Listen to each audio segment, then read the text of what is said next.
guys, welcome to Quilotoa, Ecuador. Last I spoke to you guys, I was still in the Galapagos, so let me catch you up on the end of my stay there before I catch you up on my stay here. A few side notes before I forget, just a few things again learned along the way. San Cristóbal, which is the island that I was first staying on and last staying on, it's the only island with fresh water, I learned. And also I had noticed there's lots of crabs around everywhere, and I found out you're actually not allowed to eat them. Apparently, like back in the day, people used to eat them a lot, and then I'm sure they were decreasing a lot, and so they've just made it illegal to eat, as well as, of course, all the other animals. I don't know if I mentioned it before, but a long time ago when people were first coming to the islands and everything, they were actually like eating all the tortoises, so there used to be way more than there are now, even though obviously there's still a lot now and they're protected and everything. But anyways, so a lot of the pirates and stuff like would take the tortoises with them for food. So anyways, there's a couple things there. I actually learned couch surfing is illegal in the Galapagos, didn't know that. But basically they're trying to make money, and so they want you to pay for where you're staying. Obviously couch surfing's free.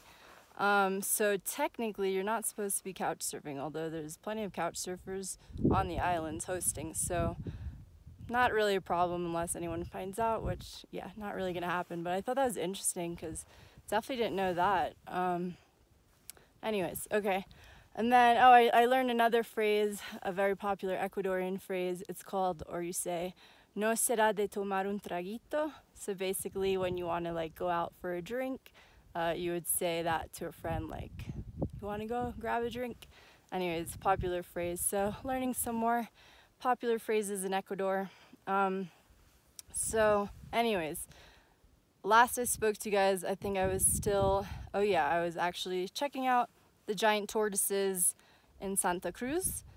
I ended up actually getting a ride back like a lot of the way because I was biking that day everywhere, which was helpful because there was a dirt rocky road on the way down to that El Chato where the tortoises are, and one of the drivers that have driven people there that day was driving back. Anyways, so he gave me a lift like pretty close, way farther into town, closer to where I was staying, Bella Vista, and from there I took the bike and went back the rest of the way, which wasn't bad at all because at that point it's downhill, so it's fun.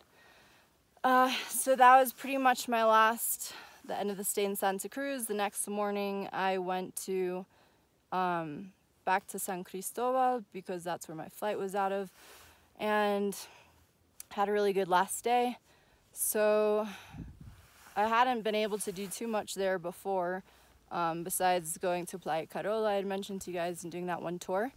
So ended up going to, there's this interpretation center on the island where you get to learn more about the history of the islands and everything, and just everything that's happened on the islands and all the different people that have been there at some point.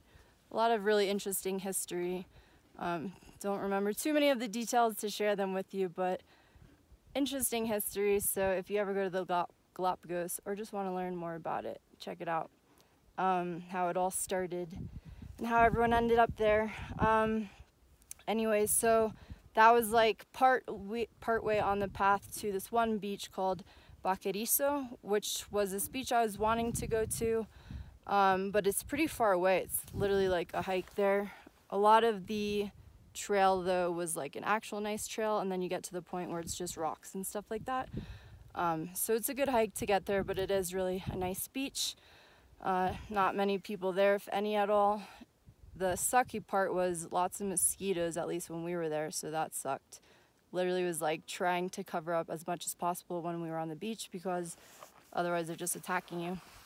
Did some snorkeling there though, which was really awesome. Got to see a lot more sea life as usual, but even more there because there's not a lot of people there and stuff. So saw like a lot of turtles, so many turtles, and more stuff. Lots of beautiful fish, big fish, and sea lions, iguanas, of course, the usual stuff in the Galapagos.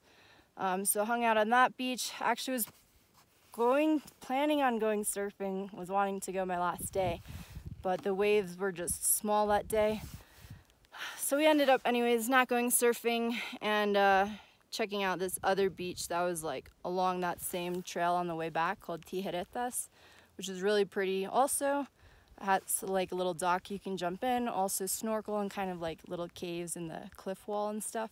So did some more snorkeling there and saw some more, of course, sea life, the usual stuff, but always like really cool to see.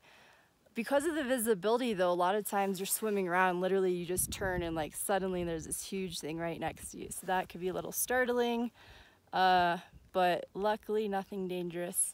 So anyways, enjoyed the last beach stop and then headed back into town after that, and was pretty much getting my stuff ready to leave the next day.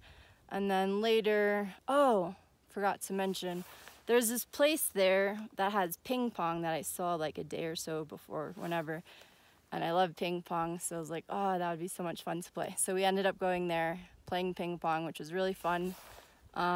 Later went out with some people and grabbed a drink again at Baquerizo, that one bar that I guess pretty much everyone hangs out at on the island. Played a little pool there. Anyways, was able to win all the ping pong and pool games I was playing, so that was fun. And that was pretty much the last night. Left the next morning and made my way flew into Quito and then took a bus, basically eventually made it to La Tacunga, which is like a couple hours away from where I am now. Stayed there for nights, and then I came out here, took a bus out here yesterday. And anyways, you can see behind me the beautiful view of the lake. So yesterday I actually hiked down to the lake. It's about an hour hike down. It's less, like 45-50 minutes. Really pretty views, as you can see.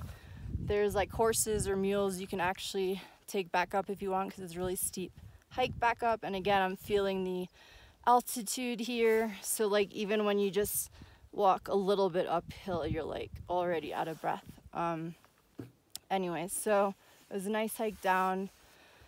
When you get to the bottom of the lake, you can even kayak if you want. So just enjoyed the hike. Definitely like a drastic change in the temperature, because it's boiling hot in Galapagos. Like as soon as you walk outside, you're sweating. Here it's pretty cold, as you might see. I'm covered up, had lots of layers on earlier. And then at night it's really cold, and like the place where I'm staying, this hostel, they use those old stove ovens. So anyways, it wasn't working for the longest time, and the people staying there, we were the ones trying to get the fire going, not the people working there. And eventually, after many tries, we got it going, but it was really cold. Anyways, so that was day one here. Also, you know, there's a lot of the local people living here. It's a small little village, so you see a lot of the women with hats and like shawls or ponchos and skirts, long skirts. I would say that's the typical clothing people here wear, the women. I tried this thing yesterday called pintas, which is an alcohol that apparently is supposed to help you with the altitude. I don't really know if it did anything, but I tried it anyways. And today I've been hiking around the lake, so it's about a 4 to 6 hour hike. I think I'm about halfway through right now, not totally sure. But more gorgeous views. You can see the views of the lake all along the way. The color of the water kind of changes depending on the sunlight hitting it. Sometimes it looks pretty green, and then on the other side, of course now there's tons of fog, but you get to see all these green mountains, and it's just really gorgeous views. So let me try to show you a little bit before it's completely covered in fog. Anyways, there's the fog. There's the lake. And I don't think you're gonna see much more on this side. Unfortunately, every time I'm filming from the top of a hike, the fog's always rolling in. Anyways, it's still beautiful. You get the idea. So that's pretty much it for now. Gonna finish the hike and then chill out the rest of the day. And tomorrow the plan is to go to Baños, another pretty outdoor nature area. So I will talk to you guys soon. Bye.